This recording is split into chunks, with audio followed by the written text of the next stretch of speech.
Those seem to be a very tough time for our fish. 8:30. Good morning, everyone, and welcome to our President's Breakfast. Pretty cold. Just opened up our waiting room, and so welcome to folks as you come on in. Make sure you've got your mute on. If you don't plan to be talking. And welcome this morning. We're so happy that you're here.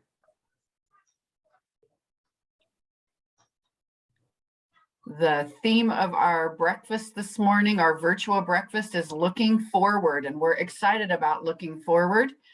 I think all of us probably feel that all at once excitement and anxiety about moving forward, but boy, isn't it important that we all do that together right now. So that's the theme of our breakfast. You're going to hear from a number of different folks about how Mesa's doing that intentionally.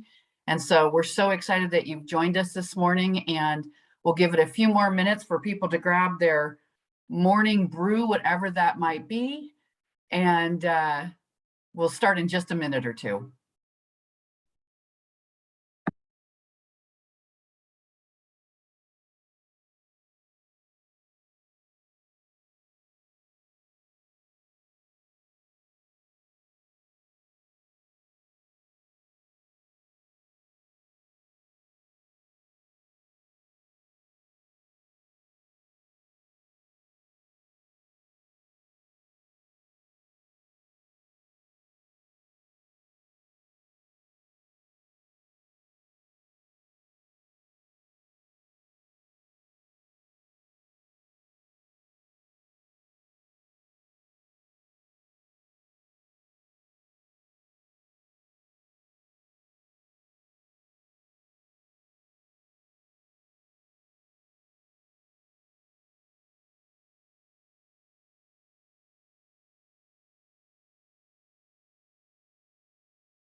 Madeline, thank you for mentioning. Yes, we did our grand opening of our beautiful Mesa quadrangle yesterday. While it's been open since it's an outdoor space, it was nice to cut the ribbon and officially kick off the very last project under Props S&N for San Diego Community College District was our beautiful Mesa quad. So we're so excited that middle space is now open, and it joins together all of the incredible buildings that the taxpayers of San Diego were so kind to fund for us over these years, and it's transformed all of our campuses. So thanks for mentioning that, Madeline. It is lots of fun.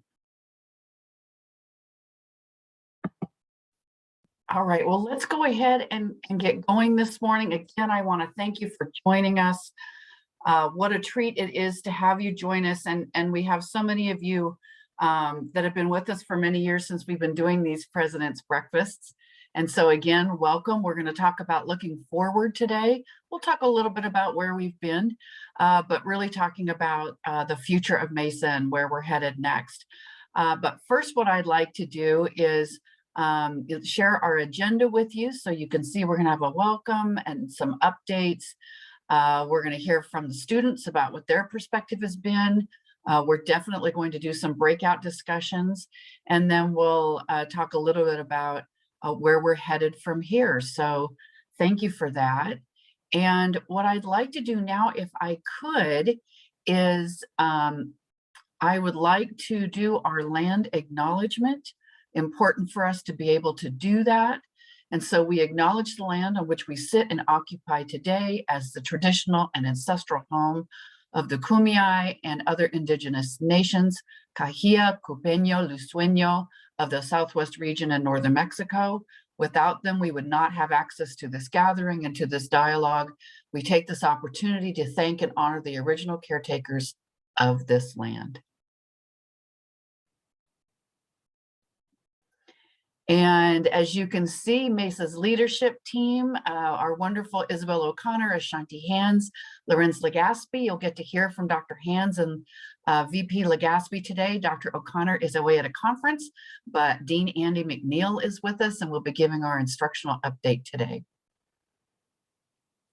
So I'm actually going to start with turning the microphone over to one of our staunchest supporters, Councilmember Chris Kate. You have always been such a wonderful Mesa supporter, coming to campus and really honoring the work of what we do. And so we just want to say thank you for being here this morning. And so I'd like to, as we say, turn the talking stick over to you, Chris. Thank you, President Lester, and thank you, everyone, for allowing me to say a few words. And I'm cognizant of the fact that you, President, have been an amazing partner as well too.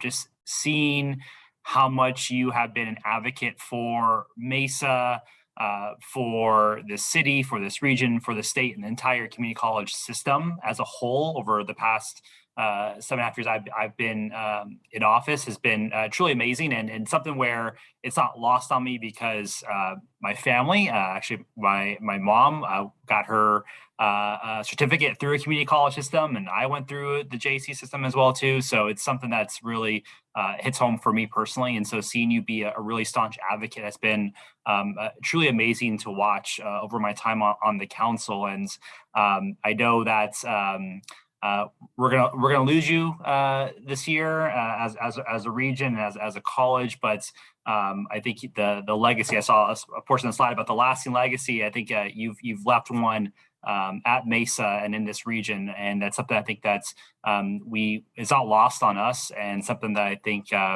hopefully you see as something that you're very proud of, because we couldn't be where we are today without you and without your leadership. So I just wanted to thank you on behalf of my office. I know we'll do some probably some stuff later on in celebrations later on to show our official support, but wanted to thank you personally and for everything that you've done. And just very, very briefly, as kind of the looking forward, it's something that we as a city are also doing.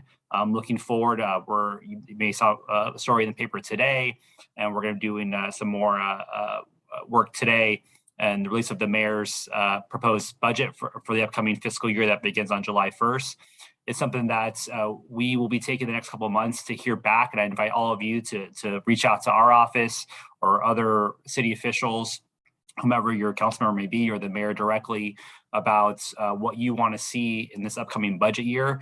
It's not lost on us that the pandemic had a huge impact on everybody, and it's something where we're trying to figure out the best path forward in providing the services that you all need to go about your everyday lives, whether that's related to libraries or parks and recreation centers, or streets or sidewalks. This is your budget, and a budget is reflective of our values, and so we can't do that without your input. So encourage you all to reach out to our office. There are a number of resources available to learn more about the budget. We have budget hearings beginning in May that I have the pleasure of chairing. We'll be doing night meetings as well too, to make it hopefully a little easier for access for members of the public to hear more. But it's something that we want to make sure that this is what the mayor is calling a transitional budget, where we're refocusing on those basic services that allow you all to go about your everyday lives. So with that, President, thank you so much again for allowing me just to say a few words, and so much appreciation for your leadership, and had the immense pleasure of working and being your partner at Mesa. So thank you very much. Thank you so much for taking the time to be here with us. We will definitely keep an eagle eye out for the city budget. One of the things I think that I'm most proud of is the ability that we've had to partner with the city and the county with things like emergency rental assistance, and the pandemic created opportunities for us to truly partner with one another. Mesa's been involved with the National League of Cities grant with Chula Vista and San Jose, and had the opportunity of working with our economic development group at the city. And it's just been an eye-opener. The resources are there if we all figure out how to join arms together and get them out to our constituents, students, whomever we're serving. So thank you so much for that. And again, for your support of Mesa. It has been unwavering, and I truly appreciate it. Thank you so much. All right, well, I'll go ahead and go into my president's update, and I'm actually going to keep it fairly short.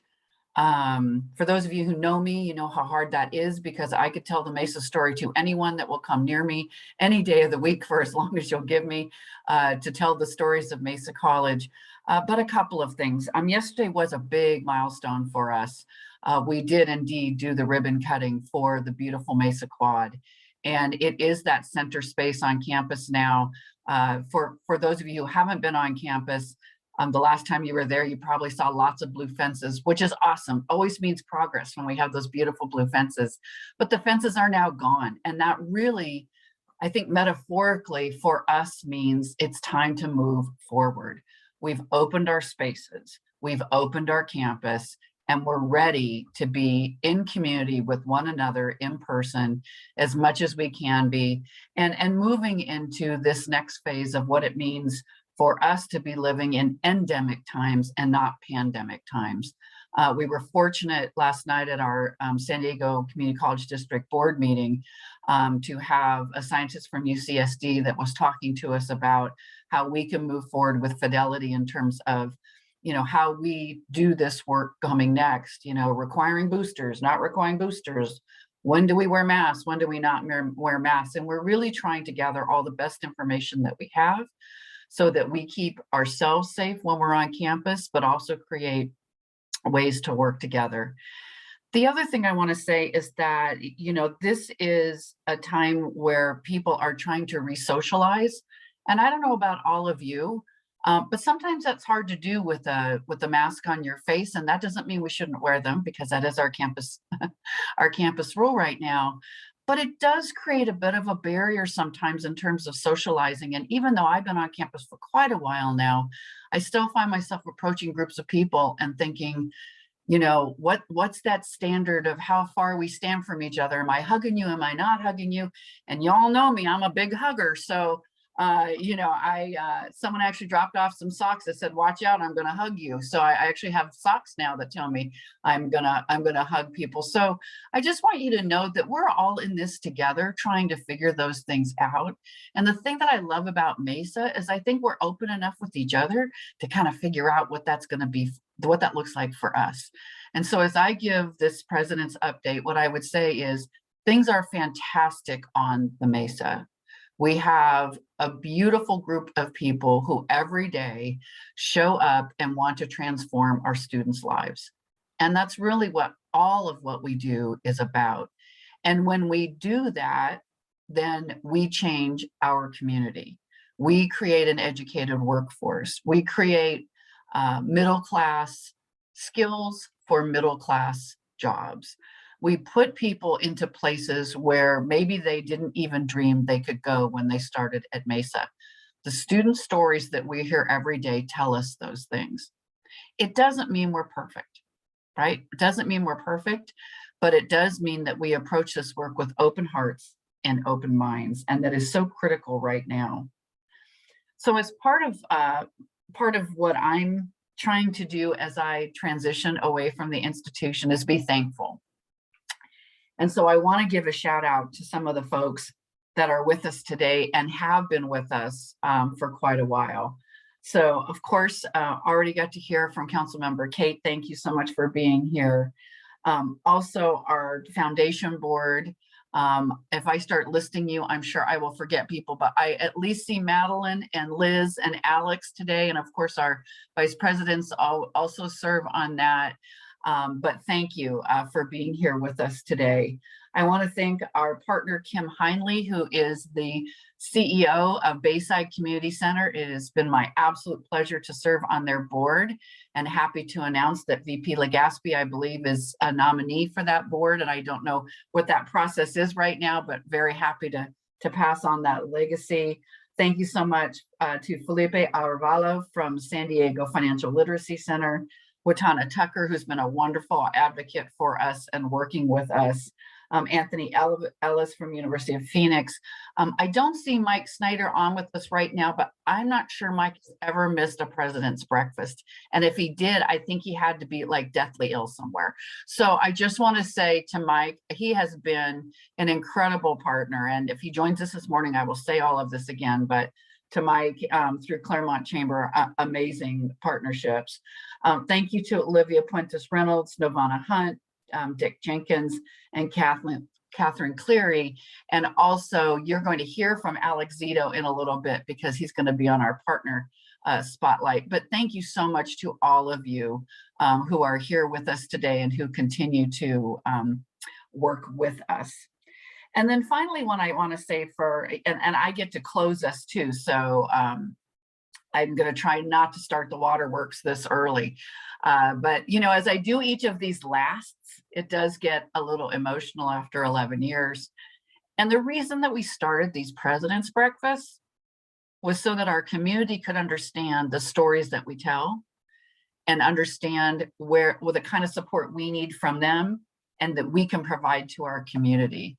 And so I know that the next president will come in and continue these breakfasts. I'm sure that they will. It's my very fervent hope that the next time we see one another, we talk about celebrating with food. We're very breakfast focused. We love having our bacon.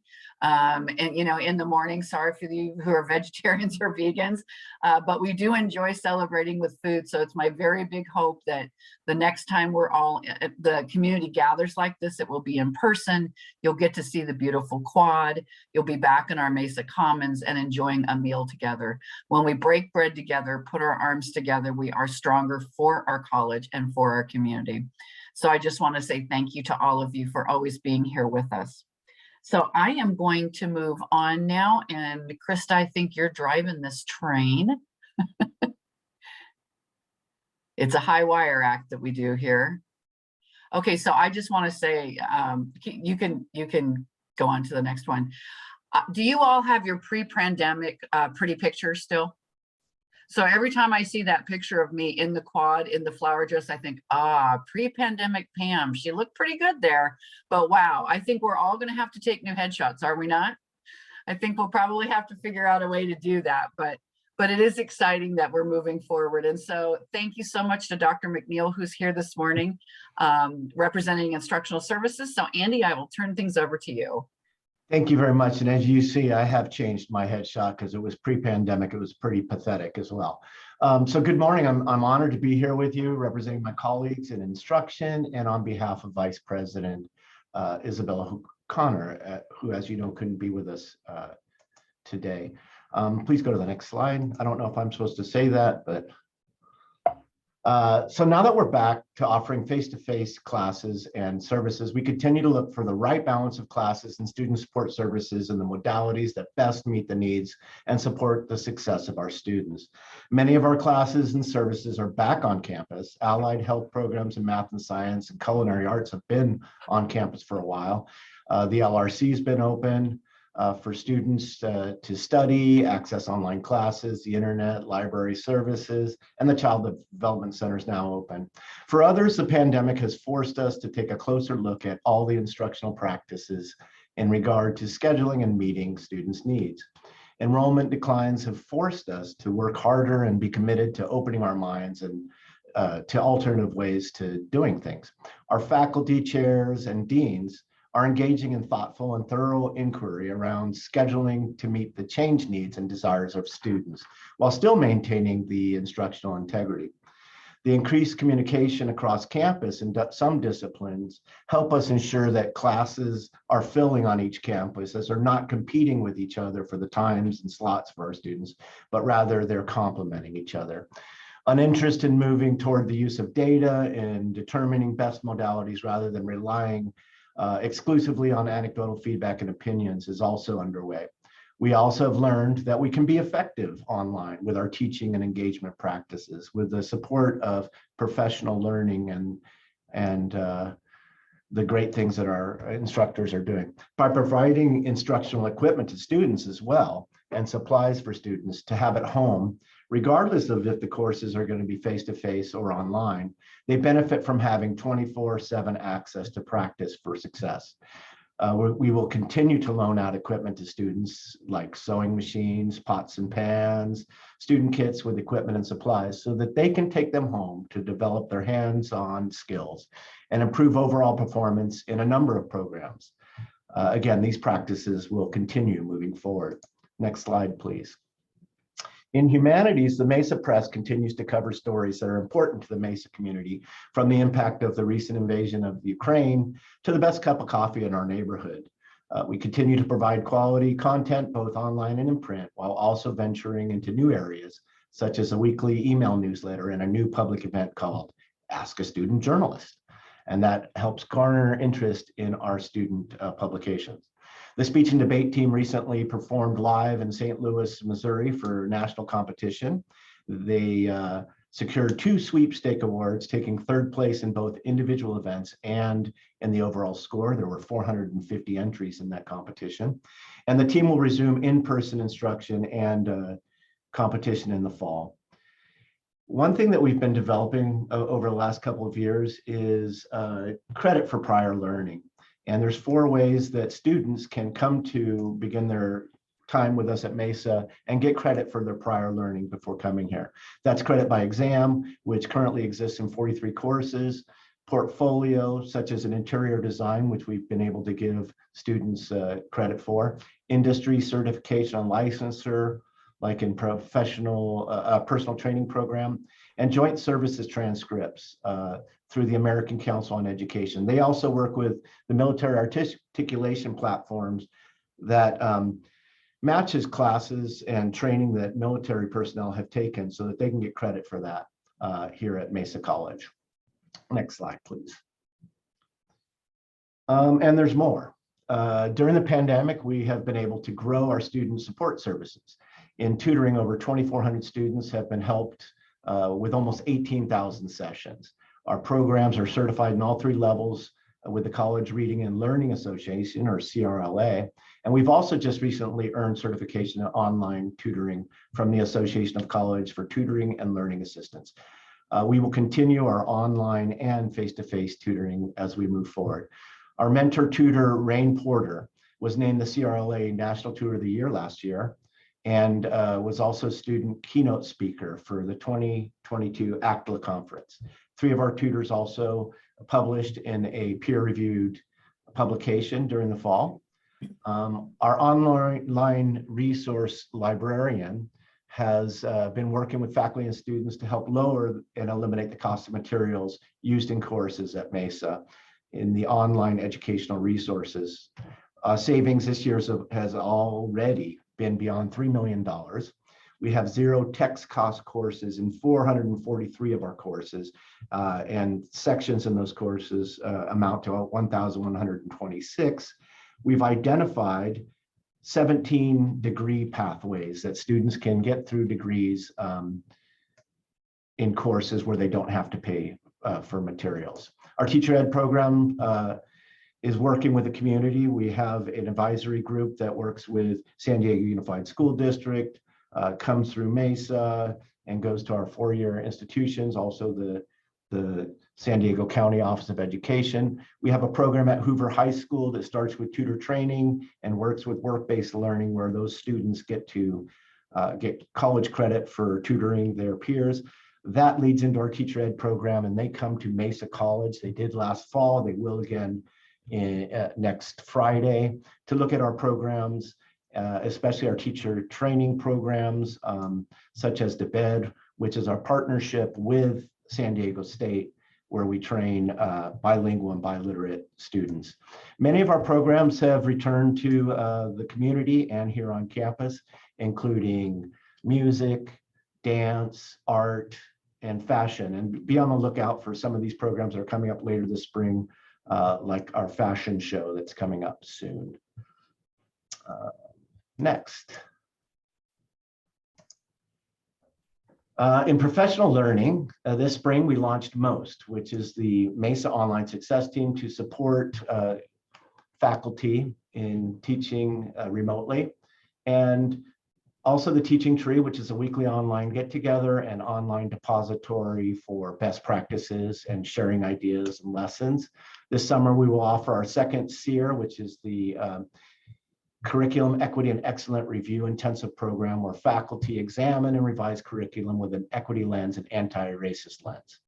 We are also returning to some face-to-face delivery with Classicon, which is the Classified Professional 3-day campus-wide conference.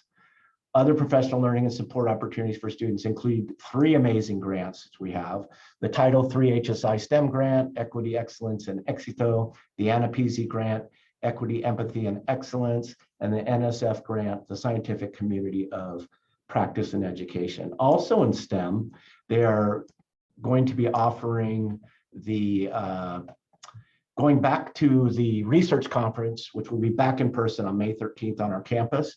And also they will be recognizing STEM students who will be graduating and transferring with a STEM Success Days, and that will be held on May 9th. Has lots of activities, food and trivia, and it will celebrate those students. Next is accomplishments. Yes, we have a new internship program for career education students, and it's through Perkins funding. Mesa is developing a formalized campus internship program that will provide students from special populations with expanded opportunities to be exposed to the workforce, gain industry training, and develop in-demand skills needed to compete within the workforce. One of the benefits of this is it provides funding to reduce or eliminate their out-of-pocket expenses, those associated with fees for programs, transportation, childcare, mobility challenges, and it will help them to be able to participate. Also, athletics is alive and well on our campus. Our women's volleyball team made it to the final 8 of the state championships, and our men's cross-country teams are the champions of the state for 2021. And if you don't know, our student athletes earn more than $2 million in scholarship each year. And we continue to support those athletes with many programs as well. So next. Yeah, we partner with different groups and our instructional schools across the campus in programs like the learning communities that put classes together, and our personal growth classes. We support groups like Puente, which is for our Latinx students, Umoja Mesa Academy, which is for our Black students, Kapwa, and Kapwa is a Filipino concept which essentially translates to I am who I am connected to, and that's for our Asian Pacific Islander students, also for our student athletes, and our newest personal growth classes with Fast Next Up, which is for our foster youth programs. We also have a new job board called Handshake for our students. It's from across our district. 75,000 students across our districts are imported into that program, and it gives them access to millions of high quality jobs and internships in over 550,000 employers, from startups to Fortune 5 companies. Next. And finally, the final area I wanted to highlight is our work on Mesa Pathways. In 2021, we completed work on identifying and defining our academic and career pathways. You can see them up there: art, design, and performance. And these are a group of areas of studies and the majors for those areas for our students. And again, you can see them on the slide. Our 2 major areas of focus this year for pathways is data coaching and student success teams. Data coaches assist to reduce equity gaps and increase opportunities for all students. They help others understand data, how to organize data, and reveal resources for easy access to data and more. You can see they're aligned with 3 of the pathway pillars and Mesa 2030 goals of equity and retention, pathways and partnerships, and completion. Our other focus is the student success teams. These teams will include counselors, content expert faculty, administrators, data coaches, financial aid, and other student service professionals that support the success of our students. The student success teams will begin a pilot in the fall with one of the subgroups of the ACPs that are listed there. So as you can see, instruction has been innovative, productive, collaborative, and very active in adjusting to the needs of the students and campus community. We've created new ways to engage and support our students that will continue into the future as we discern the best way to deliver educational opportunities to our students. Thank you so much for your time, and I think it is my pleasure to introduce Dr. Ashanti Hands, the Vice President of Student Services. Well done, Dean McNeil. That is such great information. I get excited all over again when I think about the amazing things we're doing here at Mesa College. So I'm Ashante Hands, I'm Vice President for Student Services, and I'm excited to be with you this morning to talk about the many ways Student Services is looking forward. I actually titled our summer retreat with our Student Services leadership Back to the Future, right? Suggesting that as we come back, we must indeed look forward to a new, reimagined future. So Mesa College Student Services houses about 20 departments. We have 175 employees. We have multiple programs for unique student populations, and we're housed in a beautiful 4-story open floor plan building that is alive with people, energy, and purpose. In March 2020, we packed up all that vibrant energy and worked feverishly to connect and support with our students remotely. So while we made it work, I'm happy to share that as February 22nd of this year, our teams have all been back on campus. So what's it like to be back? So I tried to capture a few images of smiling faces to help convey the joy of our return. So the smiles, being able to really connect and interact with students in accidental ways in the elevator while we're getting coffee, being able to really sit with them and see the anxiety that they may be feeling, but not being able to articulate and being able to address that. It has all been just an incredible return to campus. So we've been able to host a few large events since our return, including our reorientation program. So this is where we started to get innovative when we realized that many of our continuing students may have been here for 2 years and have never stepped foot on campus. And so as we opened our doors to campus fully, we hosted a reorientation program where over 300 continuing students who were stepping foot on campus for the first time were offered sessions, tours, and resources to help ease their transition back to campus. Last month, our outreach office hosted 100 Madison High School students for an on-campus special event titled Madison on the Mesa. So the program included workshops on career education, financial aid, and the San Diego Promise program. We also helped them to enroll, and we concluded the program with a campus tour and lunch. We were able to host our Club Rush on campus.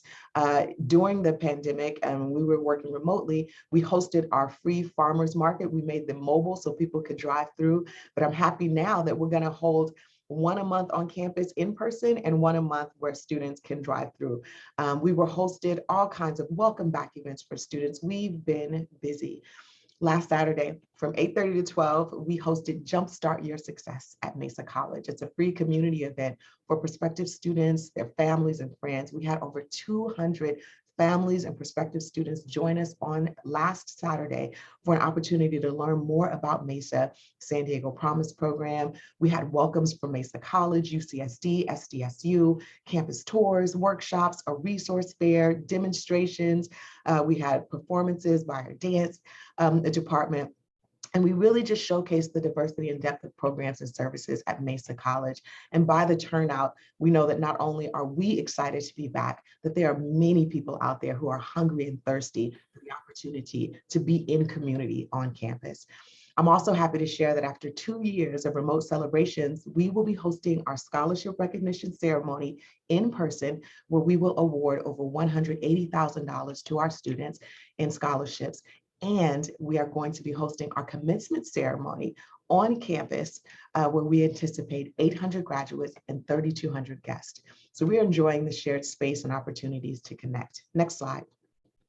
We're also excited to be back because while our students were learning and engaging remotely, we were creating space for them so that so that we can engage them upon their return. So the Stand Resource Center is our food pantry and clothing closet. So we moved the Stand Resource Center while students were away from a space that was less than 300 square feet to a remodeled space that is over 4,000 square feet in the center of campus, right off of our beautiful quad. So again, we have our free food pantry, our clothing closet. We have a workshop room where both the community and campus can host workshops and events. We house CalFresh ambassadors. We have a partnership with 211 and other food services. It's a dynamic, vibrant space that feeds our students' mind, body, and soul. In that same area, we reopened our new Veteran Success Center, the Next Up Center for students that are former foster youth, and a Dreamer Resource Center for our AB 540 and undocumented students. We recently hired a coordinator for our new Mesa Pride Center and plan to open this new space in summer or fall. So circling back to our veterans, we're pleased to announce that Mesa College has been designated a gold status military-friendly school for the large public college category for the 2022-2023 school year. We were previously awarded the silver status. Over 1,800 schools participated in this survey, of which 665 schools earned awards, level designations in gold, silver, and bronze. 282 of those participants were selected for the Gold Award for their leading practices, outcomes, and effective programs. Of the 282 gold status colleges, only 10 are in California, and Mesa is one of 3 in San Diego. Next slide. So we also learned that in times of change, our commitment to equity and excellence had to be unshakable. One such example was our call to action. So our call was a direct response to the spark felt around the world by the murder of George Floyd, the resulting light being shined on structural racism and our responsibility to ensure that our students have access to equitable outcomes and opportunities to succeed and thrive. So with the belief that we get what we inspect, not what we expect, we asked each of our areas to identify at least one action step that they would take that year to address racial inequities with a focus on Black students who are one of our most disproportionately impacted students during this pandemic. So over 2,000 intentional, direct, personal, and documented connections, the emails, phone calls, Zoom meetings were made with our Black students, and our classified professionals, student workers, faculty participated in hundreds of tracked hours of professional learning, and a lot of new programs and collaborations were cultivated. We increased program participation, created equity plans for departments, partnered with community resources. We did a lot. We also learned that while remote, we surveyed students a lot, and we learned that one constant was the need for basic need support, right? So Maslow's hierarchy of needs suggests that students can't get to self-actualization without having their basic needs of safety, a sense of belonging met. So we made sure that we were providing our farmers markets, that people had access to food, housing support. Our 211 partnership really allowed us to have access to all of the amazing resources that 211 uses to connect people to health and human services in our community. We had hot free meals. We expanded mental health offerings. We listened to our students, and we made sure we met them where they were and provided the services that they needed to be able to thrive in the classroom. Technology helped expand our capacity in so many ways and was critical to leveraging and talking about, to leveraging our ability to connect with students during this time. And we learned that intentionality was key, that health and safety was so important. So we did a lot of things to make sure that we were meeting the needs of our students so that they felt safe and were prepared to learn. Next slide. We also learned that we were excellent stewards of our resources. So I'm happy to share that we have allocated more than $16 million in direct aid to students in the past 2 years, that we have received and are working on programming $1.5 million in institutional funds that we have administered. And so we use that money for technology, software, hiring people, programs, professional development. In order to support the basic needs of our students, we are working with $1.9 million to make sure students have what they need. We have a STAR Trio grant that is targeting our disproportionately impacted students. And that $338,000 is what we get per year for 5 years. So that's nearly $1.7 million to make sure we are serving our students with equity and excellence. We have grants to serve our former foster youth, and we just received $130,000 to support our rising scholars, which are formerly incarcerated students. So this doesn't even tell the full story, just some high level numbers on what we have been doing with our new funds for the last 2 years. And I'm happy to say that our money, our funds really reflect our commitment to equity and excellence. Next slide. So what will we keep, right? Technology, we invested a lot in technology. I think we can go back one slide. We invested a lot in technology. We have been doing some very innovative and creative things to connect with our students. So we invested in something that's called QLIS. QLIS is an opportunity for students to get in line without actually having to get in line. So they can wake up, and if they need to go to financial aid, they can hop on their computer, their phone, and get in line, reserve their space. We'll text them and let you know, okay, your time is almost up. We actually do surveys to figure out how we're doing. We've hosted virtual and live chats so that students have a way of connecting with us at all times. We've partnered with community organizations that help us to get that $16 million out to students quickly. We're going to continue to provide multiple opportunities to hold counseling sessions, workshops, students, activities, programs, et cetera, in a multiple ways. So remote, in person, virtual, phone, you name it. We have a saying that we are here to serve you in more ways than one, and we continue to get that information out. We have new programs. We're going to do summer readiness programs, hybrid programs. We're looking at family resources, lactation and rest pods, right? New grants. Our social media has increased incredibly because we've been able to hire a lot of students. We are out in places and spaces that I didn't even imagine we could be. We have a lot of processes that were paper that we have now moved remotely and online. And this is really providing great access for our students. And we've partnered with many community organizations to help expand our capacity in areas where we cannot. Next slide.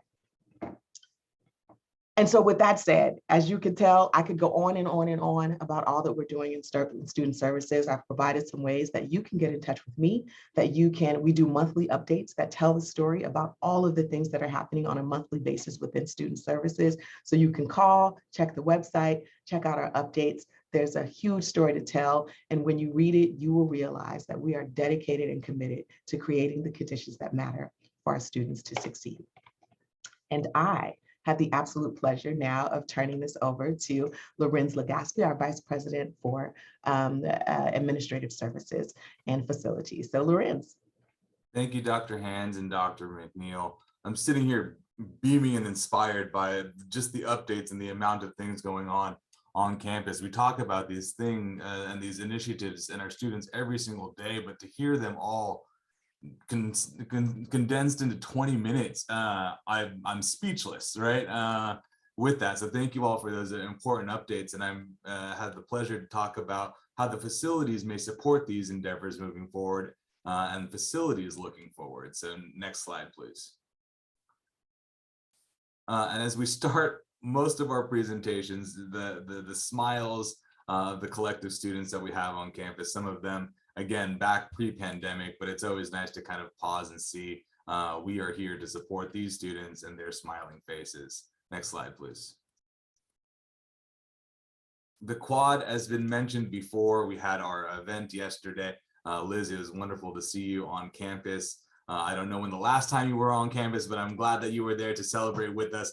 And it's kind of telling to see where we've been and where we're going and looking into the future. And we didn't even have a picture of when it was the I&J buildings back in 2019 and 2020 with those blue fences up. But now you can see back in 2021, January and April, we leveled and raised all of the buildings, and it was a big dirt lot in the middle of campus. Luckily, no one was really here on campus, so we were able to move quickly throughout transforming this area that will be our quad. Next slide, please. And this is the quad today. And so really exciting to kind of see the resource centers that Dr. Hands mentioned in the background there, really highlighting the heart of campus and what we want it to be. And so I think we have a video next.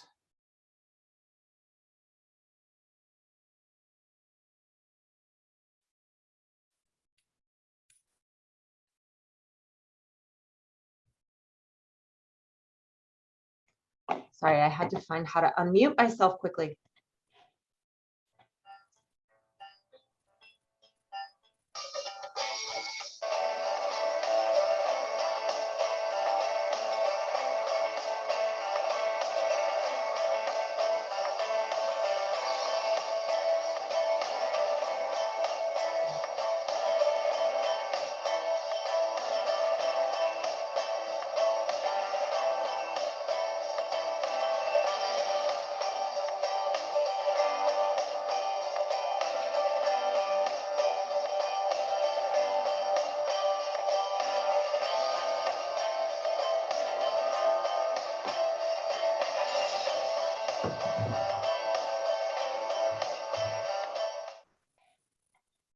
Thank you, Chris. If pictures are 1,000 words, I don't know how many videos are, but I invite you to come to campus because nothing is like the experience of being on that campus ourselves. And so I invite whenever you're able to just pop onto campus, go to the quad, walk around, reimagine what the future could look like and reground about what the space means to our students. And if you want a tour, go ahead and reach out to me and we can make sure that to get there. But feel the grass in your hands, touch a tree, right? Really get into the quad because this is the future. This is us looking forward on campus. Next slide, please.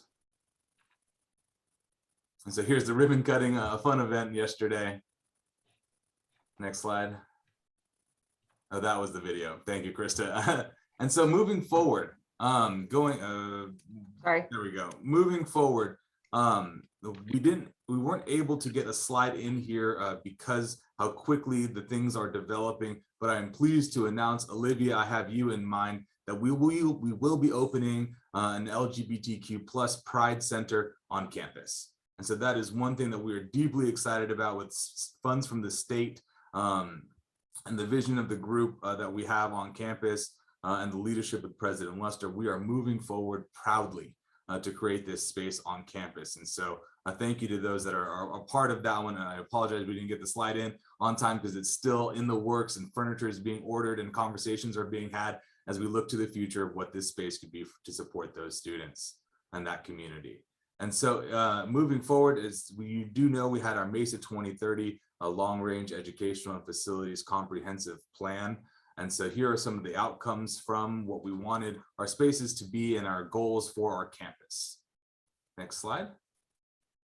And as we look at the educational portion, we also had, what do we want our campus to look like and feel like in the facilities realm to support the programs and services that we have on campus. And so we wanted to make sure that we had clarity and connectivity of campus and really engaged our community. And you can see using the Mesa, we are on a Mesa, using the Mesa to our advantage to make sure that we have enough space, kind of landlocked as we are, as you all know, to make sure we have the space to grow and to move and to have the spaces that we need for the future. And then also to the community involvement. And so as you'll see in the next slide, we'll look at some of the housing developments for our students that we know we so deeply need, and also to Performing Arts Center and also the athletics complex. Those buildings on campus that were built in 1963. I'm in one of them right now as we have beautiful buildings around campus. It is noted that we do have the have and have nots between some of the programs that are still in those 1963 buildings. And so the quad wouldn't have been possible without the taxpayers of San Diego, and also to moving forward, looking forward to potential new bonds and funds to create this project descriptions and to create this future campus to build out the campus that we need to support our students. And there are many buildings here and many projects. I'll go highlight a couple of them. Are English and Student Resource Center. It's A in the middle, in the heart of campus, right next to the quad. Currently, we have some of the resources and some of the English classes there, but they're in 1963 buildings.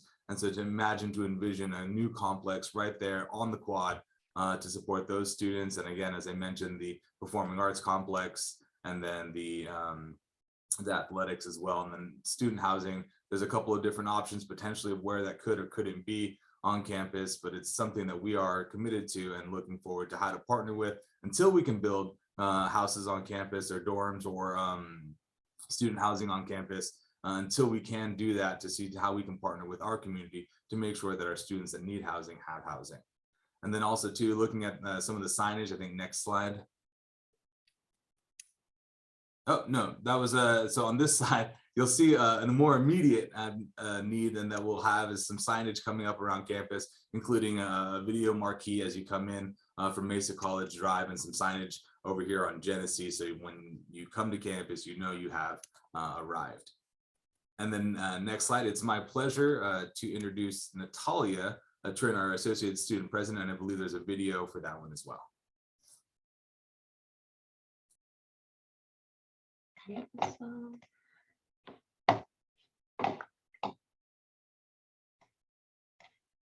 honored to have this opportunity to speak in front of you all. I currently serve as Associate Student Government President and as a San Diego Community College School District Student Trustee while studying neurobiology as my major. In the future, I aspire to be a naval cardiovascular surgeon to help serve those who serve our country. Growing up, I was often told to take the easier way and to know my place. No one really believed in my ability to excel. My parents looked down on me and didn't really think I could go far and chose the easier classes for me. I recall the times when I was told things such as, "You're not smart enough. I should have disciplined your siblings more so they wouldn't end up like you. You're selfish for wanting to go to university. You're a waste of money and you'll never stand out." One would think that children would be encouraged and supported in their educational journey. Unfortunately, my story is something that many students face as well. Believe it or not, you're looking at a rebel. I quit orchestra and signed up for my high school's biomedical science program. With my growing interest in contemporary social problems as a child of immigrant parents, I paid special attention to the model of human actions and the nature of empirical fact. My thorough studies of sciences and interning at my local hospitals complemented my experiences outside of the classroom. This included advocating for recognition of marginalized, underrepresented groups in college politics as the Associate Senate President and Senate Trustee, to initiating small talks with my peers as I opened classroom doors for them. By acknowledging the sensitive conditions in society, I learned to form healthy relationships with others from a diverse background in a cross-cultural manner, which is significant to understand in the medical journey. As a cardiovascular surgeon, it's crucial for me to learn these skills, not only to strengthen my relationships, but to also provide my patients with the ease of knowing that there's someone out there that sees them more than just a procedure. Mesa allowed me the opportunity to expand my knowledge and challenge me to question what I have already known, as well as encourage me to get out of my comfort zone by providing me a good support system. Here at Mesa College, I was given the opportunity to be part of STEM Corps and get the resources that I need, from the food market, HERF funds, and even the stand. These resources would have not been possible without the support of the community and those who lived in our school. It made me smile knowing the resources that we have here to give to our students, because it means that someone out there believes in me even when I was used to being told discouraging messages.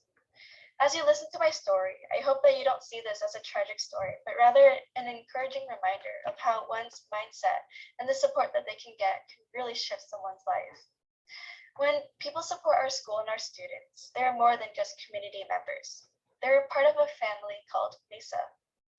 As you are starting out your Friday, I hope that it's even more enjoyable knowing that students are here getting their support that they need, and that equity and excellence is something that we will continue to demonstrate, not just through our words, but also through our actions. My name is Natalia Trin, and thank you for listening.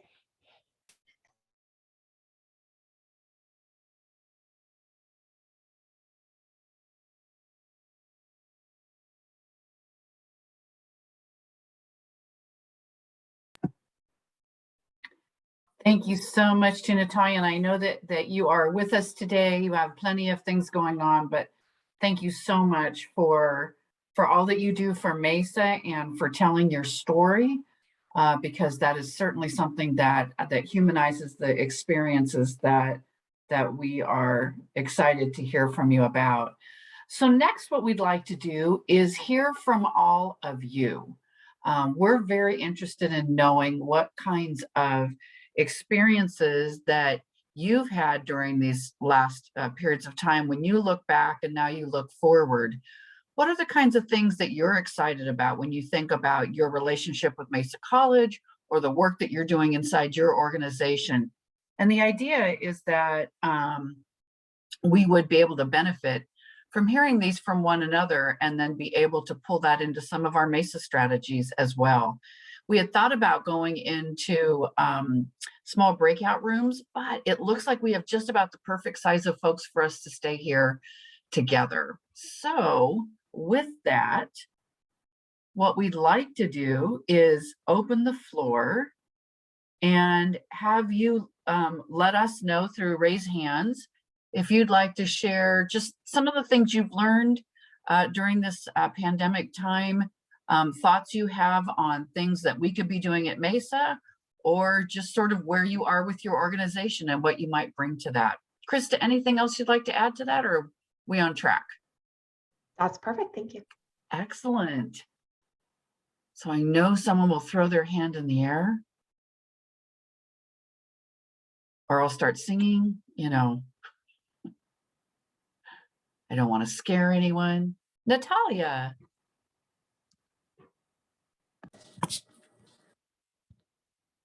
Hello, are you able to see me? Yes, we can see you. Hello.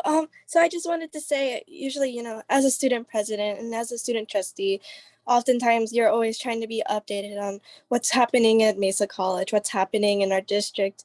But like just watching the presentations, I just want to say thank you so much for all the effort that you put into these presentations, because it's really nice seeing like all the opportunities and all the things that we have here at Mesa College. Like, even though I'm like always updated on that everything, there's always so much more opportunities out there that we have too. And it's like, wow, which is a good thing, a really good thing, because that means students have an opportunity to explore, an opportunity to expand their knowledge and like seek new opportunities and learn new things as well. So thank you so much. I just wanted to say that it was really wonderful watching all the new things and all the opportunities that we have here.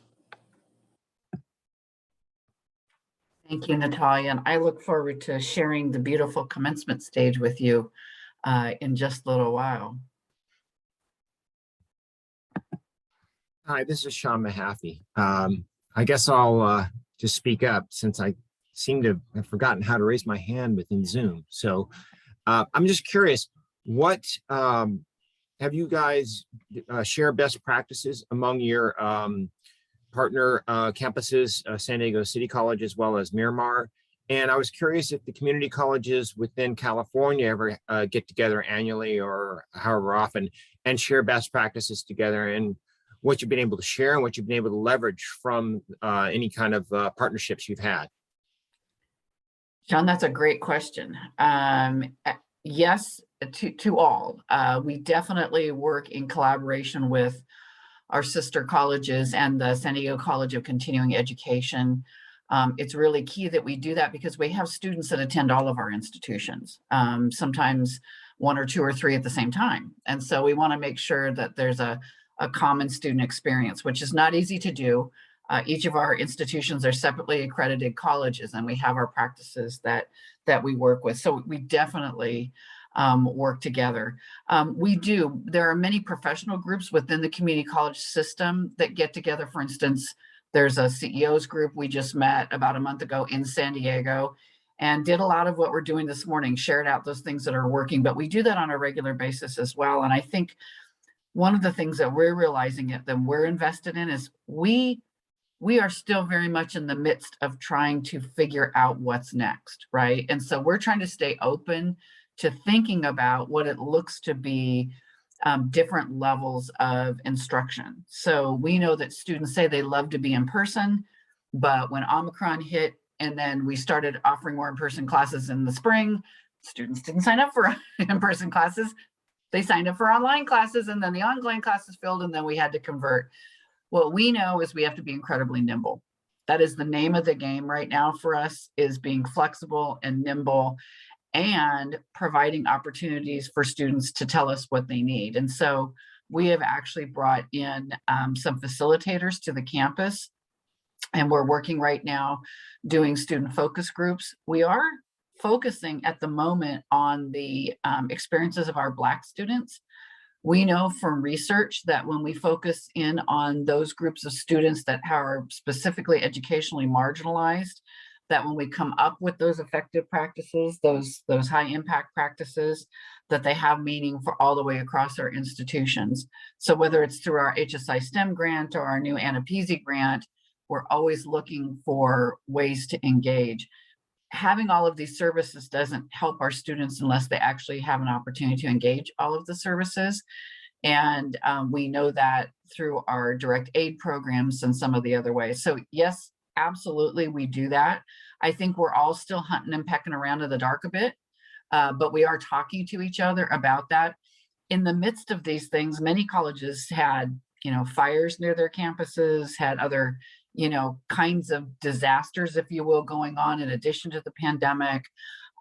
So we are in relationship with each other. And Natalia, thank you for posting that. We do have our student trustees that regularly work together across our campuses too. So I don't know if Ashanti or Lorenz or Andy, you want to add anything to that? Yeah, I would just echo that those discussions and conversations take place regularly. So as vice presidents for student services, we meet as a district once a week for 2 hours. And so we are constantly talking about best practices, constantly talking about what things look like moving forward. And again, because we have different campus cultures, we really are pulling from trying to figure out where we can align and those spaces and creating space for those areas where things may look different. Also, as chief student services officers, our Region 10 is so strong in terms of meeting regularly. So we get to meet with other Region 10 CSSOs once a month.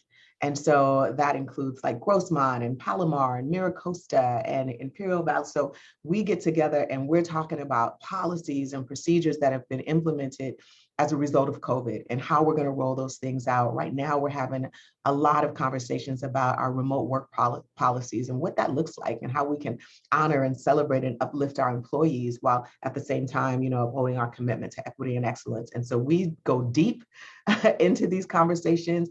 We learn a lot. I get a lot of great ideas from others. I'm able to share some great ideas. So there is a lot of collaboration within our district and within our region. It's very helpful and robust. And at the state level for administrators, there's the Association for California Community College Administrators. And our recent conference was in person. It was called Reunite. And it was all about getting together, sharing best practices and what we're experiencing and how to best approach that. Also recently in the Sedika area, the CEOs, such as Dr. Lester, and thank you very much, have approved funding and direction for a Director and Dean's Academy across our region to help, with what is the new job duties and what do managers need to know to carry on, our services to students, to, our classes, to our community. So there's lots of work there as well. Great question, Sean. Thank you. Liz Armstrong. Thank you, Pam. First of all, let me say thank you to you and to everybody for this presentation. It's very inspiring, and it really is wonderful to look at the range of work that you're doing. I think the one takeaway I have from this and from what I know that has been going on over the past few years is the idea of community. And I think we know that when people connect to a community, that's what makes them successful. And I think for a college of Mesa's size, creating community is hard. And I think the work that you've done, particularly in the pandemic, in creating community for different groups of students, for the fast scholars, for the veterans, and I won't try to name all of them because you've done that very admirably. But I think by creating those community groups for them, you've allowed students a way to connect and to find meaning in their education and to be successful. So, so thank you for the work you've done, Pam, and everybody else. Thank you. Thank you so much, Liz. Kim.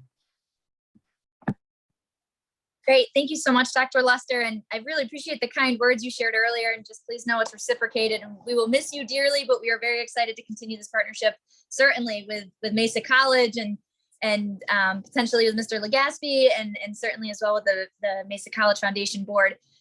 There are just so many opportunities here from Bayside Community Center's perspective on how we can continue to collaborate and work together for the betterment of our community. And I think what I'm really looking forward to to continue the discussions in the future is really just continuing to bridge that gap between the students on campus at Mesa and their families, because we know it takes a village, and the services and resources that we can provide in the community. I think the pandemic has shown us, perhaps more than anything from Bayside's end, is the type of true resources that Mesa can provide and does provide for your students, and how we can also leverage that for the betterment of not just those students, but also the community. And, I think one example of that is the mass food distributions that you do twice a month now. having partnered up with Bayside on that to recover the leftover food from the food bank and then get that out the door to the community, that's just an all-around win-win. So instead of having literally hundreds and thousands of pounds of food being tossed at the end of the distribution, now that resource is going back into the community and out to other families and students in need.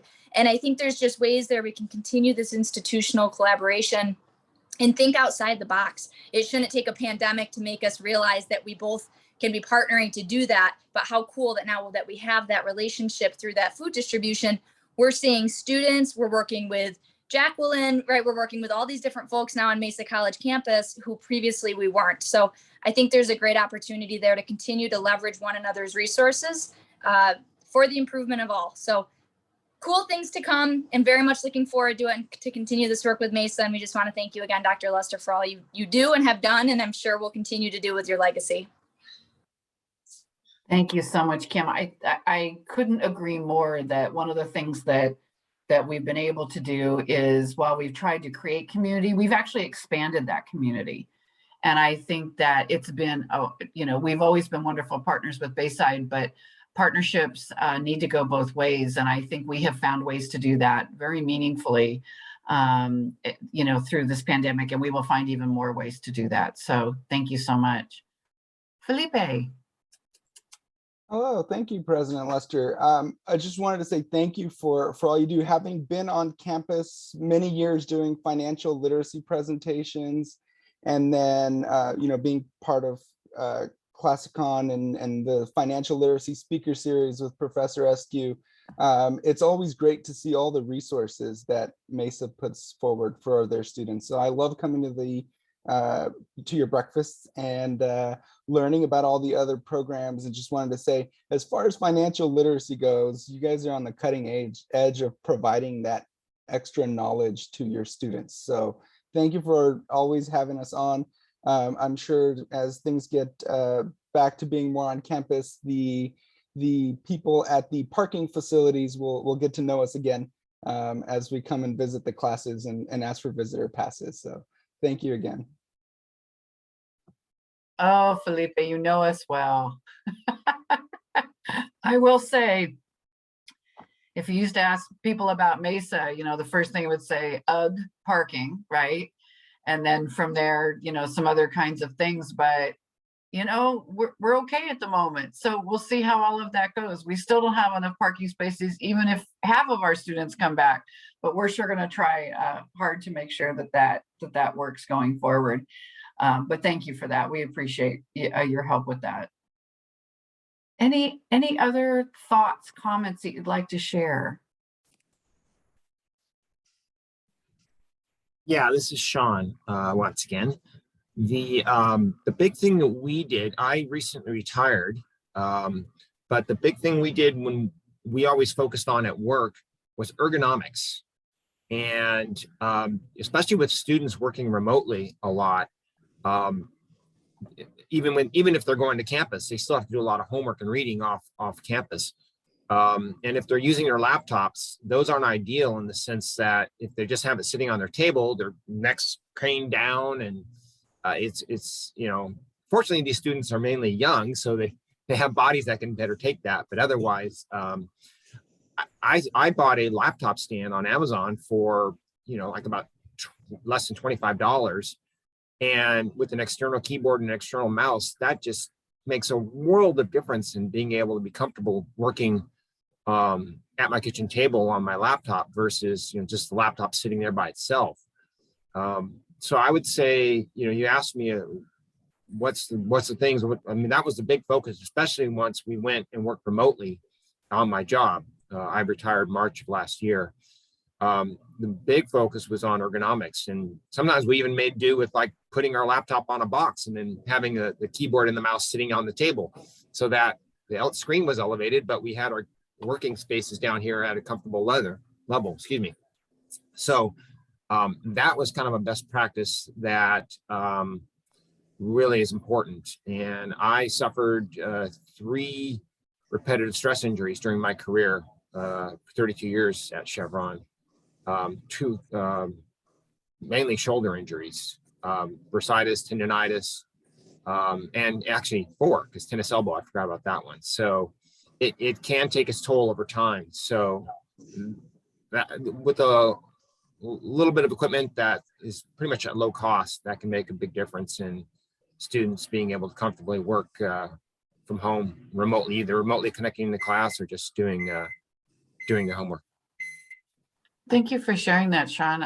My laptop that I'm zooming on is currently sitting on all sorts of interesting books to elevate it. So I understand completely what you're saying. Yes, my name is Novana Hunt. I'm the family representative for the Gladys Carter Endowed Scholarship. I live in Northern California, so I have not been able to see the campus. So these breakfasts are particularly special to me. And it confirms for me that we made the right decision when we decided to offer our scholarship to Mesa College students. And thank you for all that you have done and all that you continue to do. Thank you so much. And thank you for joining us from Northern California. And just so you know, one of the things that we're talking about is trying to make sure that we have a high flex environment, so that even if we are back in person again, we'll make sure that we can have people Zoom in with us and have that environment so everyone can participate, even if you're not right near us. Thank you. I see Mike Snyder has a hand up. Mike, I'm so glad you're able to join us. Mike. I'm here. And thank you, Dr. Lester, for, I love these events. I walk away just thinking, okay, there's a future in this community. And just looking forward, especially over the last 2 years, which to me has been an incredible learning experience. And I know that tried and true, we're not going to count on anymore. We're looking at how we can move forward. We've learned a lot. And I'm looking forward to moving and taking that experience that we've had and bringing it into a way that's going to improve and better for our students. I've worked with public schools over the last 2 years. I've helped kids get into college. Every way I could that I could help the individual families because they felt so all alone.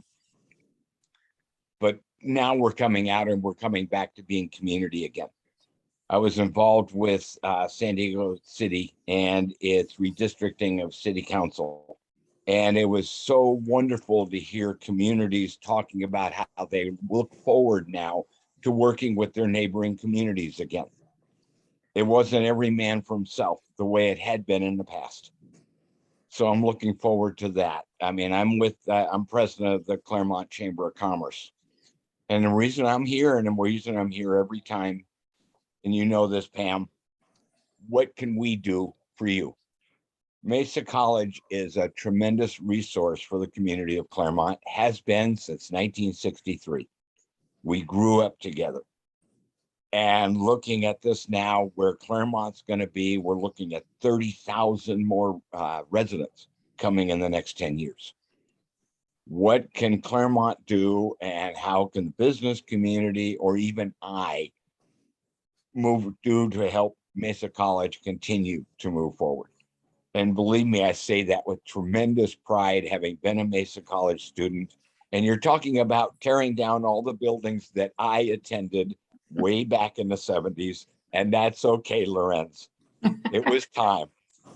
But just looking forward, what can we do as a community to help continue to move Mesa College forward? Because you are that resource that we need for our kids in our community. That's my question. Mike, thank you so much. You have just been an incredible partner to me personally and to Mesa. You have always been there for us and been at all of our breakfasts. And I continue to be amazed by how you sprinkle yourself throughout the community and keep us all moving forward. I think, at the next few years, we will definitely be grappling with sort of what spaces need to look like. I know the district has an intention in 2024 of potentially going out for another bond. And that would be to finish out campus. You saw earlier Lorenz showed pictures of, you know, a new performing arts complex, which, you know, the theater that Annette Bening cut her teeth on in the 1970s is still the same theater that our students are performing in. It's not really a theater. It's a racked room that's dark with a stage. You know, we need new spaces. We definitely need new spaces, and we love the beautiful ones we have, but we have a plan moving forward. And when you talk about 30,000 more residents, we have also looked into the possibility of housing, because our students really have difficulty finding housing. And so we will need help from our community to embrace us as we go through those next few steps. We know that people get worried about more people in small spaces. But if we can help take care of some of our students and have them be housed while they're at Mesa, they can complete their studies and go on and be successful in other ways, that helps all of us. That helps our whole community. So exciting times and some new ways that we're branching out. But Mike, thank you for always being there for us. Always my pleasure. Yeah, I just want to say, Mike, very timely. It's good to see you or hear you. My father-in-law, I talked to him this morning. He's doing some childcare for us, and he went to Mesa in the 70s. And I told him about the quad opening yesterday and all of that. And I told him, you know, we tore down some of those buildings, and he said, about damn time. So Lloyd Roberts, if you ever get to meet him, he'll be at some of the events as we're coming back to campus. But he also went here in the 70s, and we had that conversation just this morning. Absolutely. Thank you. Anyone else like to chime in? Dr. Jenkins, I'm curious if you have reflections of what you saw on screen versus the experience you had at Mesa with the physical space.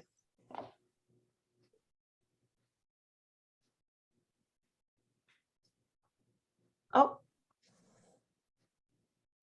I don't know if you can hear me all the way. Can you hear us? Maybe not. Okay, I'm not sure. Yeah.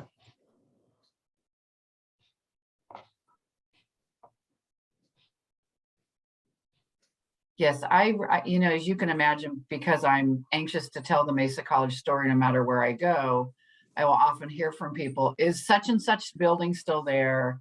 I took a math class in the blah, blah, blah building. And I can usually say, yes, it's there, but we've redone the inside of it, at least for now.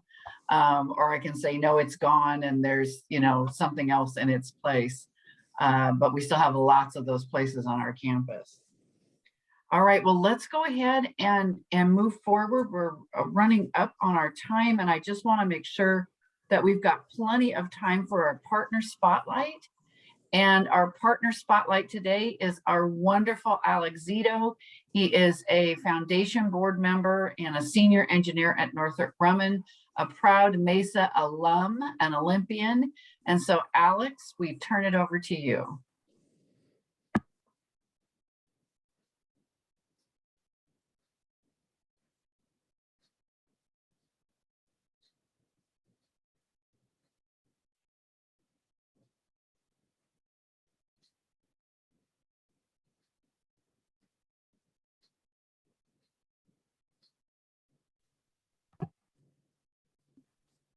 Did we lose Alex? Hey, I'm back. There you are. Okay, Alex, it's time for our partner spotlight. And so we're turning it over to you. Thank you. Next page, please. Okay, Mesa College definitely transformed my life, right? Many of you heard that before.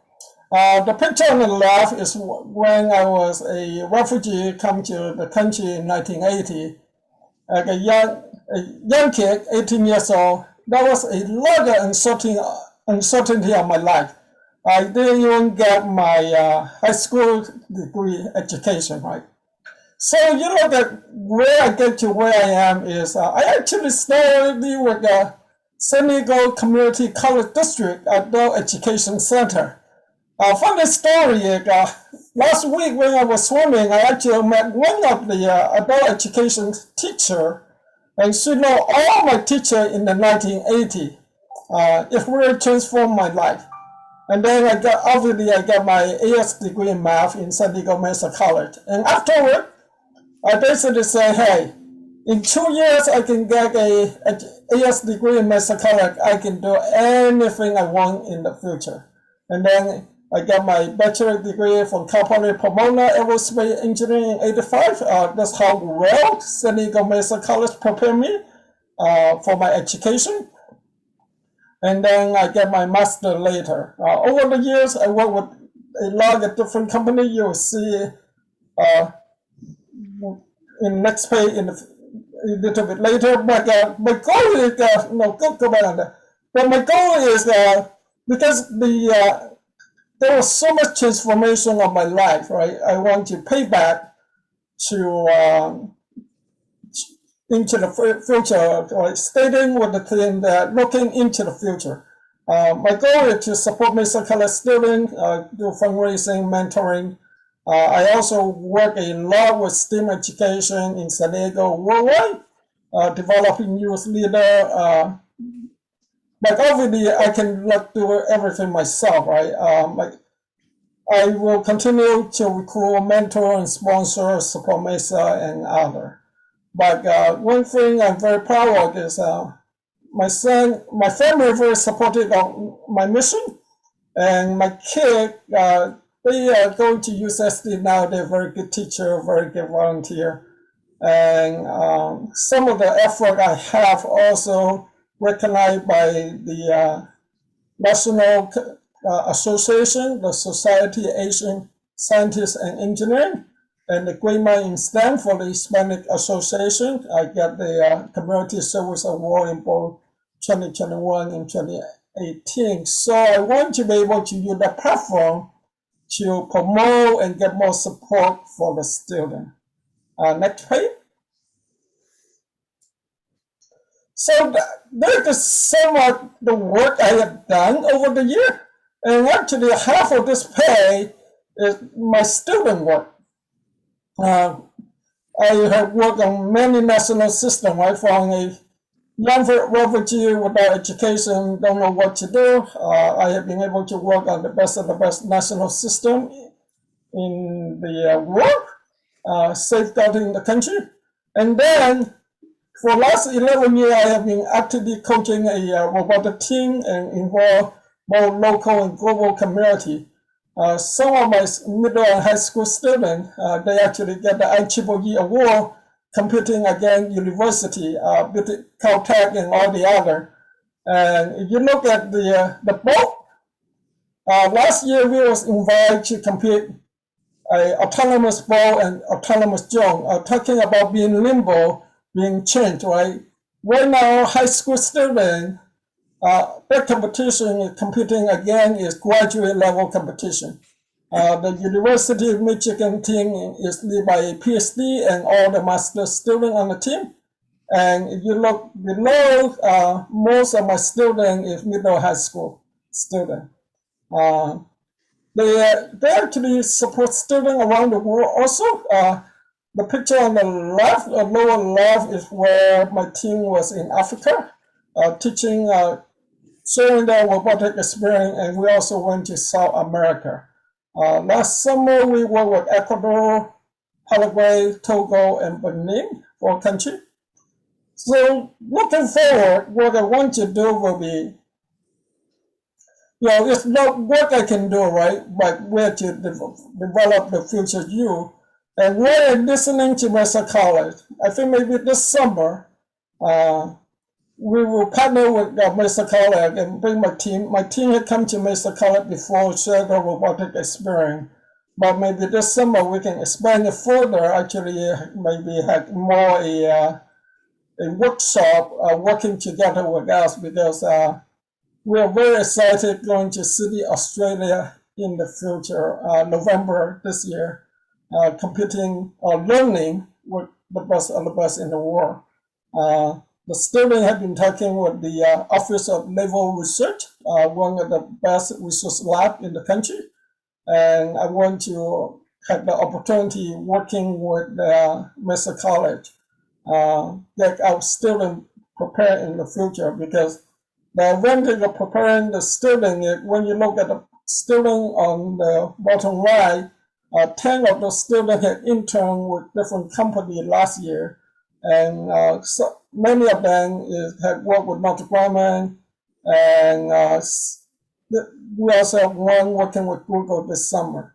So we can share how we prepare the student and how to prepare the internship. And maybe, I know actually not maybe, I know all of them is better than it's going to be better than the student you look at the previous pay when I was a refugee, right? Because when I was 18 years old, I had no idea anything about robotics. But in the future, all the students down there, they already went above beyond what I had done. So I definitely have hope in the future. Next page. So what I want all of you to be, we heard a lot of inspiring in Mesa College, and we heard about lottery, say support the student. I would encourage all of you to really go out, and I know a lot of you already done already, right? Be a sponsor, mentor, and be a difference maker, but not just doing ourselves, right? My goal is to have more sponsor, more mentor, and more difference makers so we can support the future generation. The success of my team is not done by myself. Right now, I have access almost 2,000 mentors guiding the team from different industry and different companies. With that, I know Pam is going to talk about is retiring, and also talking about in the future on the resilience fund.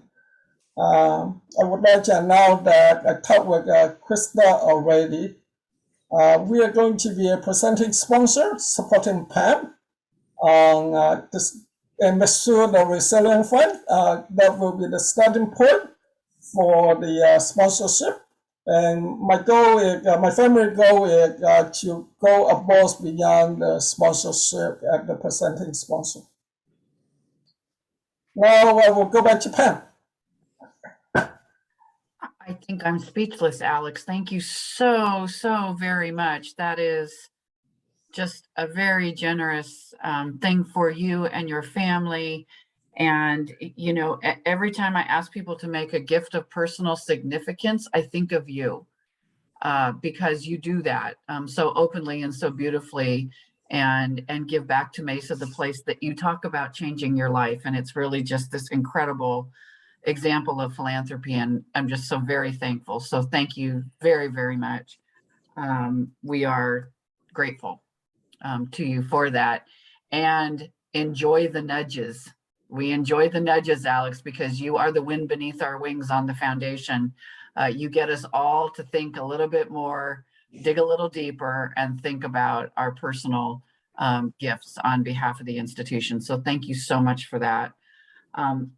It's my job to wrap us up and then to think about the next chapter. So I do want to let you know that the presidential search process is underway, that interviews will happen over the next little while.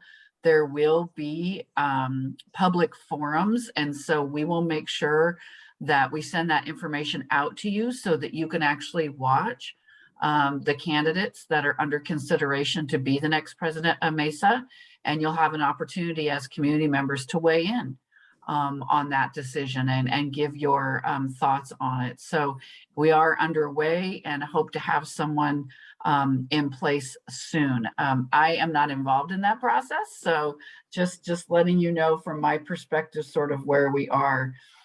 When I made the decision that I would retire at the end of this year, I did so knowing that Mesa is in fantastic hands. I know that our foundation is strong, both our Mesa College Foundation and the actual undergirding of our Mesa College institution. I know that because I have had the absolute wonderful blessing and privilege of hiring the most incredible teams. This group knows what our students need. They don't rest on their laurels. They think every day about how they can make things better, how they can move us forward. And so I know that it's time for the next vision for Mesa. We have our 2030 plan. We have our strategic plan. And my hopes and dreams for Mesa are that we continue to reach, that we stretch ourselves to the point. And I say ourselves because I too believe that once an Olympian, always an Olympian. So I will definitely be targeting my philanthropy as I retire towards Mesa College, and I will have more announcements about that as we move towards my retirement FET. So I think with that, Krista, we can go to the next slide. So for those of you who do not know, in terms of my retirement, I am focused all eyes on the Resiliency Fund. You will recall that that is the centralized fund that we are raising money for to endow so that when students have that small emergency, and just so you know, research shows that it's less than a $50 barrier that generally has students stop out of college. So for instance, when we took federal funds earlier this year and wiped out district-wide almost $4 million in student debt, we knew that students, most of them owed less than $50 to our institutions, but we knew that was a barrier for them going forward. So as we think about those things, that if I'm a single mom or a single dad and trying to get my kids to school and I get a flat tire, and for whatever reason, you know, I've run short this month, they can walk into the stand and we will have a relationship with them so that we can make sure that their transportation is not a barrier. So we are fundraising for the Resiliency Fund. There will be more information available to you, but that is definitely where we want to put our philanthropy and fundraising efforts right now. We can go to the next slide. And so just know that, you know, making this gift does have a lasting impact. There are matching funds available. You can do multi-year pledges. And also we have the opportunity for people to do planned giving. And so there's all sorts of ways to fund that fund in perpetuity. All right, and we have some amazing events coming up. So we will leave this with you. We have some wonderful cultural events. Today is actually our last day of Cultural Unity Week, but we do have other events that are coming up both on campus and in the community and virtually. And I know Krista and Heidi in our wonderful foundation office keep you as up to date as possible on all of those opportunities. We have our commencement coming up, which will be on campus, which we're very excited about. And then on June the 10th, we're going to party. We're going to have a nice party on our campus in that beautiful space that you saw in the quad. We have broken the glass ceiling on having refreshing beverages on campus for fundraising activities. So bring your wallets and your friends and anyone else who'd like to join us. But my retirement FET is called A Celebration of Equity and Excellence. And we look forward to having you there with us. Or, you know, we're happy to, if you're busy that evening, have you contribute to this beautiful foundation that we're trying to put underneath our Resiliency Fund. All right. And then of course, we've got our social media tags. If you're someone who is on all of those different areas, we'd love to have you follow us in social media. And then I think the last thing we're going to do, Krista, if you can put us all on the screen. And for those of you who are off camera, if you have a chance to come on camera, one of our wonderful folks is going to take a screenshot of all of our happy faces. And so we'll give everybody a minute to do that. So if you have a chance to come on camera. All right, Mike, I don't know. Do you have a chance to come on camera? Oh my gosh, Kim, so adorable. Okay. All right. Well, Smile. Annabelle, I think this is where we're going to be. Smile. One more. 1, 2, 3. There we go. Got it. Thank you so much. And Krista, do I need to turn things back over to you? Yeah, thank you for all of those that joined us today. That concludes our formal programming. If you do have any last questions that you have while in this space, we welcome them. But otherwise, invite you to, I know each of you as a very strong community leader has many things to go and places to be. So, yeah. We'll open the floor for any last questions, but otherwise, thank you for your participation today. All right. Well, since I have a reputation for asking lots of questions, just ask my former coworkers. I'll ask one more. Dr. Lester, what keeps you up at night? What's your greatest worry? Because that often points us to the big problems that need to be solved. Yeah. You know, I think my biggest worry is despite everything we offer and do, the vulnerability and shame that people feel around needing food or needing housing precludes them from accessing what we have. And so I think about like good intrusion, right? How we with dignity offer what we have in ways that maintain the students' dignity around what their needs are, but that we push past whatever shame and trauma people are having right now. You know, people have lost loved ones. They've been sick themselves. The pandemic impacted all of us. It's the single, I am hoping it's the single largest disruption in the world that we will see in my lifetime, right? And like, there's certainly many disruptions going on in the world right now. But what keeps me up at night is that, you know, I want to reach every single person. I've been known to say I literally will go pick up a student and bring them to school if they need me to, if I knew they needed a ride. I've been known to occasionally see students walking from the bus stop and doing just that. But that's what keeps me up at night, that despite all of those things that we offer, the students who truly need us may not get to us. And so we just have to redouble. And it's one of the reasons the Stan Resource Center is right in the quad, right? The ubiquitous experience of service. And I'm often say to student groups or to new students, no one should do college by themselves. Nobody did. You don't need to, like, just let us help you. Let's do this together. It truly takes all of us to get our students through. And the level of privilege that you have assists you in that. And the level of privilege you don't have means you don't even know what questions to ask or what's available. So I'm inspired by all that we do, but that's what keeps me up at night. Got it. All right. Well, thank you very much. And thank you, Sean, for the question. And Pam, if I may, and Dr. Hans can speak to this too, because that immediately made me think, Ashante, of a conversation that we were in recently, where someone else from our Mesa team who heads up our transfer center was asked the same question and had such a similar answer. I'm really struck by that because she said, I'm worried most about the students I don't see, the students who aren't coming to me.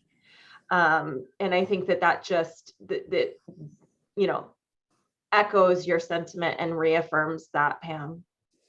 Yeah, I was thinking the same thing, Krista, when you shared that. And that's, I think, I know for student services, that's what keeps us up. And I know working with my colleagues across campus, that those are the types of questions and sentiments and concerns that keep us up at night and keep us thinking innovatively about how we are connecting. So again, we talked about remote work and we feel like we're doing a really great job, but our question then becomes who's showing up in those remote spaces. So we are really focusing on disaggregating the data to see who's missing, who's there, who's not, so that we can figure out how it is that we can focus our efforts to make sure that we are serving students equitably and that they have access to our resources. And so that is a persistent, ongoing pursuit that has great meaning and value for us. And to me, it's the only way that we can live up to our vision of being the leading college of equity and excellence is by staying awake, being mindful, being concerned, about that very thing. Because again, you heard, we have great programs, services, resources, but if students aren't showing up, it doesn't mean much. And so we need to make it matter, and we need for students to be there. So yeah, that's a great question, Sean. Great response, Pam, and Krista, I hear you. Well, I'd love to say thank you to everyone for being here with us this morning. It's great to see your faces. And again, I hope that you will share spaces. Consider all of you invited on June the 10th to party with us and celebrate all that is Mesa and equity and excellence. And I look forward to seeing you at some point soon, either like this in a little box or hopefully in person, where just going to tell you, I'm coming in for a hug. So I will leave my mask on when I do it, but just thank you. We feel the love from all of you and your commitment to Mesa, and thank you, everyone. Oh, and scholarship ceremony too, Natalia. Absolutely, we'd love to see you at scholarship. That is a true evening of joy. One of our board members, Bernie Reinerson, calls this smile season, and it is indeed just that. We love all of these opportunities to interact with all of you. So thank you, everyone. Have a great rest of your day. Bye. Hi, thank you so much. Hi, Olivia. Oh, she just popped out. Oh, there you are. Hi, Olivia. Nice to see you.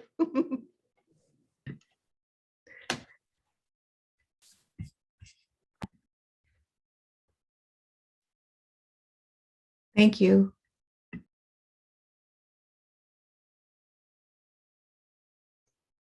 Great job, Natalia, as always. Thank you. And just